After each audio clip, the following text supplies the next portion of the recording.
बिस्मिल्लाहिर्रहमानिर्रहीम। अस्सलाम वालेकुम। मैं उम्मीद करती हूँ आप सब ठीक ठाक होंगे। आज हम बहुत ही स्पेशल ईद खीरनी बनाएंगे, जो कि आप एक दफ़ा ज़रूर बनाइएगा और आप जब बनाएंगे ईद पे आप इसकी तारीफ़ें खूब समेटेंगे।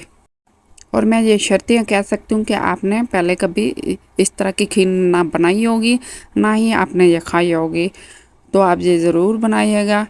तो अब हम इसकी बनाने की तैयारी करते हैं। ये खीरनी बहुत आसानी से और झटपट से तैयार की जा सकती है। तो इसके लिए सबसे पहले हमें किशमिश चाहिए। किशमिश को हम अच्छे से वॉश करके भिगो के रख देंगे 20 से 25 मिनट। खीरनी में ये बहुत अच्छी लगती हैं। इसके साथ ही हम चावल लेंगे। चावल 3 टेबलस्पून, या आप ये सालन डालने वाला चम्मच के साथ 1.5 चम्मच आप डालेंगे और इसको अच्छे से 20 से 25 दफ़ा आपने इसको वॉश कर लेना। वॉश कर लेने के बाद इसी तरह इसका साफ़ सुथरा पानी आए तो आपने इसको 30 मिनट भिगो के रख देना है।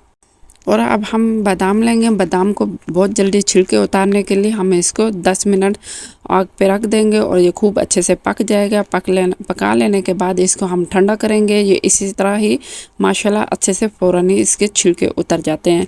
ये बहुत आसानी से आपके ये बादाम बॉयल हो जाते हैं। ये देख माशाल्लाह से अच्छे से हमने इसके सारे छिलके उतार दिए। अब हम इसको रख देंगे। ये चावल भी अच्छे से 30 मिनट में भीग गए हैं और ये बहुत अच्छे से नरम भी हो गए हैं। अब इसको हाथ लगाएंगे। ये देखें इसका पानी हमने निकाल लिया और इसको हाथ के साथ हम इसके मज़ीद टुकड़े कर लेंगे। कोशिश कीजिएगा आप अच्छी किस्म के चावल इसमें इस्तेमाल करें, लेकिन आपने इसमें टोटा चावल इस्तेमाल नहीं करना। अब हम एक प्यारा सा पैन लेंगे। पैन में आपने 2 टेबलस्पून देसी घी डालना है और इसके साथ ही हम इलायची और बादाम डाल देंगे। इलायची 3 से 4 दाने आपने लाजमी डालना है। खीरनी इसके बगैर अच्छी नहीं लगती। और इसको हम थोड़ा सा खुशबू आने तक पका लेंगे। थोड़ा सा आपने इसको ब्राउन करना है, ज़्यादा ब्राउन नहीं करना, गोल्डन कलर ही आने दें। उसके बाद हम 1.5 किलो दूध डालेंगे। कोशिश कीजिएगा कि आप इसमें डब्बे वाला दूध इस्तेमाल ना करें। अब हम इसमें भिगोए हुए चावल डाल देंगे और इसको मीडियम हाई फ्लेम पे पकाना शुरू कर देंगे और आपने मुसलसल इसका चम्मच हिलाते रहना है। दूध आप कोशिश कीजिएगा भैंस का इस्तेमाल करें, क्योंकि वो बहुत ही गाढ़ा दूध होता है। खीरनी उससे बहुत ही ज़बरदस्त बनती है। अब हम इसमें आधा कप पानी डालेंगे और इसके साथ ही हम इसमें खोपरा डालेंगे। खोपरा आपने कद्दूकश करके डालना है। ये इसी तरह ही 1 कप जितना आप इसमें ये डाल दीजिएगा। इस रेसिपी की मेन इंग्रेडिएंट में जो चावल का आटा है, आपने 3 टेबलस्पून चावल का आटा लेना है और इसको थोड़े से पानी में इसी तरह भिगो देंगे और पेस्ट बना के आपने इस खीरनी के अंदर डाल देना और मुसलसल चम्मच हिलाते रहना और मीडियम लो फ्लेम कर दीजिएगा। कम से कम ये 40 से 50 मिनट में अच्छी सी खीरनी तैयार हो जाती है। अगर हम जल्दी करेंगे तो चावल कच्चे रह जाएंगे और खीरनी अच्छी नहीं तैयार होगी। माशाल्लाह से बहुत अच्छा सा ये इसकी खुशबू आने लग गई है।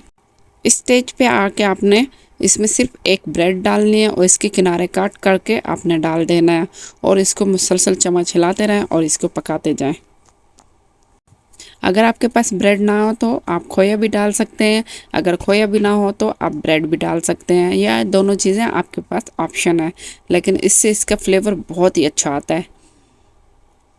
और इसी तरह ही हम मुसलसल चम्मच हिलाते रहेंगे और ये खीरनी अच्छी सी तैयार हो जाएगी। माशाल्लाह से खीरनी अच्छी सी गाढ़ी होने लग गई है। अगर आपने अभी तक मेरे चैनल को सब्सक्राइब नहीं किया तो वीडियो को लाइक कीजिएगा, चैनल को सब्सक्राइब कर लीजिएगा और इसके साथ ही प्यारा सा कमेंट्स दीजिएगा। अब हम इस स्टेज पे आके हम आधा कप चीनी डाल देंगे। चीनी आप कम या ज़्यादा डाल सकते हैं, लेकिन मैंने इसमें आधा कप डाला है।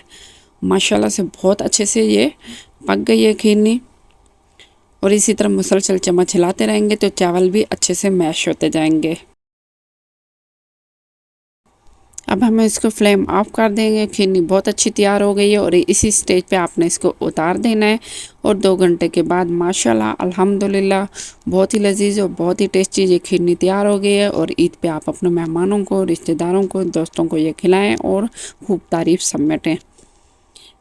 अब हम न्यू रेसिपी के साथ मिलते हैं। तब तक के लिए अल्लाह हाफिज़। अपना बहुत ख्याल रखिएगा, दुआओं में याद रखिएगा।